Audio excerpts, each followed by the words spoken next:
नवग्रहों में राजा सूर्यदेव जो अत्यंत प्रभावी ग्रह हैं, सर्वाधिक बलवान ग्रहों में से एक हैं। जो राजा है, राजा के समान ही इनका कर्तव्य है, उत्तरदायित्व है, क्षमता है, प्रभाव है, सामर्थ्य है। अनुशासन के कारक सूर्यदेव हैं, राजतंत्र के कारक, शासन प्रशासन सरकारी सेवाओं के कारक सूर्यदेव हैं, राजनीति के कारक सूर्यदेव हैं। इसी प्रकार से ये आत्मबल तथा पिता के कारक भी हैं। नेतृत्व के कारक सूर्यदेव 17 अगस्त को अपनी राशि का परिवर्तन कर रहे हैं तथा स्वयं की राशि सिंह राशि में इनका प्रवेश होने वाला है।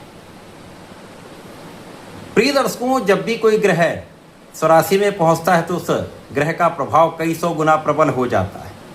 इसी प्रकार से उसकी क्षमता में, उसके सामर्थ्य में अत्यंत सकारात्मकता आ जाती है। अब सूर्यदेव तो राजा ही हैं और सूर्य का इतना प्रभाव है कि इनके समक्ष समस्त ग्रहों का प्रभाव निर्बल हो जाता है, वो ग्रह अस्त हो जाता है। सूर्यदेव यद्यपि अपनी स्वयं की राशि में पहुंच रहे हैं जहां पर ये बलवान भी होंगे, परंतु बलवान सूर्य पर राहु की दृष्टि का प्रभाव ग्रहण लगा रहा है। तो निश्चित रूप से इस समय में सूर्य पर ग्रहण का प्रभाव समस्त राशि के जातकों को कुछ समस्या भी दे सकता है। जय श्री गणेश। नमस्कार, मैं आचार्य संजय द्विवेदी। मेरे समस्त प्रबुद्ध दर्शकों का मेरे चैनल पर हार्दिक स्वागत है। प्रिय दर्शकों, आज मैं कर्क राशि के लिए सूर्यदेव के राशि परिवर्तन का, सूर्य की बलवान स्थिति का तथा इस ग्रहण के दोष का किस प्रकार का प्रभाव आपको प्राप्त होने वाला है, इस समय में कुछ लाभ मिलेंगे अथवा कुछ समस्या हो सकती है, यदि कहीं पर कोई समस्या या अवरोध है तो उसका क्या निराकरण है, संपूर्ण विश्लेषण मैं पूर्ण तरीके के साथ करने जा रहा हूँ। प्रिय दर्शकों, इस राशिफल को आप अपने लग्न तथा राशि दोनों के अनुसार देख सकते हैं। अब कर्क राशि चंद्रमा की राशि है, चंद्रमा और सूर्य का अति मित्र का भाव है। कर्क राशि के लिए सूर्यदेव अत्यंत प्रभावी ग्रह भी हैं तथा अति विशेष भाव के स्वामी है। ये आपके द्वितीय भाव के स्वामी है। द्वितीय भाव के स्वामी का गोचर द्वितीय भाव में ही आरंभ होने जा रहा है। तो स्वयं की राशि में, स्वयं के भाव में सूर्य महाबलवान हो रहे हैं, परंतु प्रारंभिक समय, जो प्रारंभिक 7-8 दिन का समय होगा, वो निश्चित रूप से सूर्य पर जो ग्रहण का प्रभाव है कुछ समस्याएं भी देगा, क्योंकि जब तक सूर्यदेव 7-8 पॉइंट पर नहीं पहुंचते हैं तब तक उनका बल निर्बल होता है। जब ये 7-8 पॉइंट पर पहुंच जाते हैं तो ये बलवान हो जाते हैं तथा अपना संपूर्ण प्रभाव प्रदान करते हैं, और उस समय में ग्रहण का बड़ा दोष आपको प्रभावित नहीं करता। कर्क राशि के लिए प्रारंभिक समय में आपके परिवार के साथ कुछ समस्याएं उत्पन्न हो सकती हैं। परिवार के मध्य में आपकी वाणी के कारण, आपके अहंकार के कारण कुछ सामंजस्य में कमी हो सकती है और परिवार का उतना सहयोग भी आपको प्राप्त नहीं हो पाएगा। कर्क राशि के लिए इस समय में आपके वाणी का भाव दूषित हो रहा है, जिसके कारण आपको बहुत नियंत्रित भाषा का उपयोग करना चाहिए। किसी प्रकार की कठोर या अनियंत्रित भाषा कहीं न कहीं आपको समस्या में अवश्य डालने वाला है, क्योंकि इस समय में आपकी वाणी का प्रभाव आपके परिवार पर भी है, आपके कार्य क्षेत्र पर भी है, जिसके कारण दोनों स्थितियों में आपको कहीं न कहीं समस्याओं का सामना करना पड़ सकता है। और जब ग्रहण का प्रभाव होता तो जब आप अनायास बोलते हैं या जब बिना विचारे आप बोलते हैं तो पछताना पड़ता है। और इस समय में सूर्य का जो प्रभाव है उस पर भी निर्बलता होती है। तो पिता के स्वास्थ्य की समस्या, परिवार में सदस्यों के साथ स्वास्थ्य समस्या अथवा उच्चाधिकारियों के साथ सामंजस्य में कभी, आपके सहकर्मियों के साथ आपका सामंजस्य नहीं बन पाता है, कोई न कोई विवाद उठता रहता है। इसी प्रकार से शासन प्रशासन में या सरकारी सेवाओं में आप हैं, राजनीति में हैं, वहाँ पर भी समस्याएं अवरोध आते रहते हैं। बिना कारण से समस्याएं उत्पन्न होती है और आपके लिए अपयश का योग बनता है।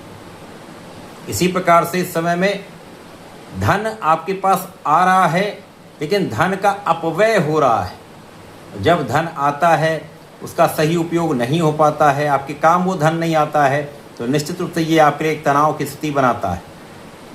तो धन के आगमन के साथ साथ धन के व्यय की स्थिति बन रही है तथा धन का संचय ना हो पाना यह आपके लिए अत्यंत विशेष समस्या उत्पन्न कर रहा है। अब सूर्यदेव हैं 7-8 पॉइंट पर जब आएंगे तो बलवान होंगे, तो धीमे धीमे इन समस्याओं पर अंकुश लगेगा। आप विचारशील होने लगेंगे, आप सोच विचार कर कार्य करने वाले हैं। और जैसे जैसे ये गोचर काल आगे बढ़ेगा आपकी बुद्धि का भाव अत्यंत प्रखर होगा। आप विचार करके यदि बात करने लगेंगे और निश्चित रूप से इस समय आप कैलकुलेटिव हो जाएंगे। यदि आप गणना करके कोई भी काम करेंगे तो वहाँ पर भी आपको समस्या नहीं होगी। यदि विचार करके आप बात करेंगे तो परिवार में भी समस्या नहीं होगी, आपके कार्यक्षेत्र में भी कोई विवाद नहीं होगा। इसी प्रकार से उच्चाधिकारियों के साथ यहाँ पर पहले से अधिक सहयोग रहने वाला है। जो आपके साथ एक नकारात्मक प्रभाव आपका बना हुआ था, उस नकारात्मक प्रभाव में कुछ कमी अवश्य होगी। इस समय में आपका आत्मबल बढ़ने लगेगा, और जब आपका आत्मबल बढ़ने लगता है तो आप अपने सामर्थ्य का, अपनी योग्यता का, अपने ज्ञान का सही उपयोग करने लगते हैं। इसके साथ साथ यहाँ पर आप कर्मठ हो जाएंगे।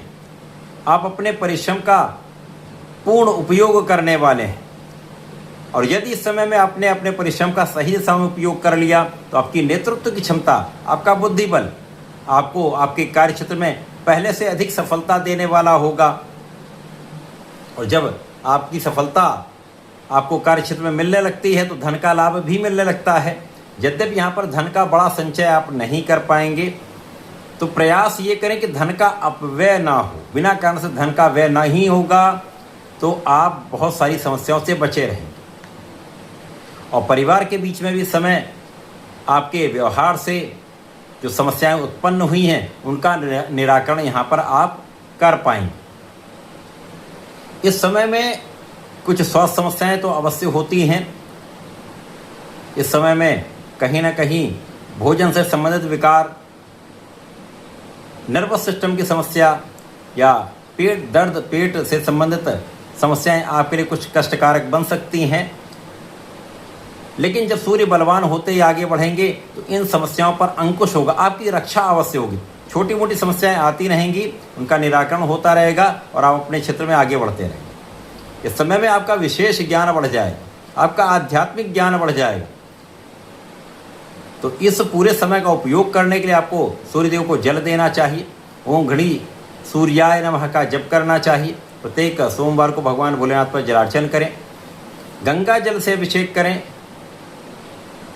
आप यहाँ पर बेलपत्र और यदि थोड़े से मदार पुष्प का अर्पण करते हैं तो विशेष लाभ आपको प्राप्त होने लगे। तो ऐसा करके इसका उपयोग करें। धन्यवाद, नमस्कार।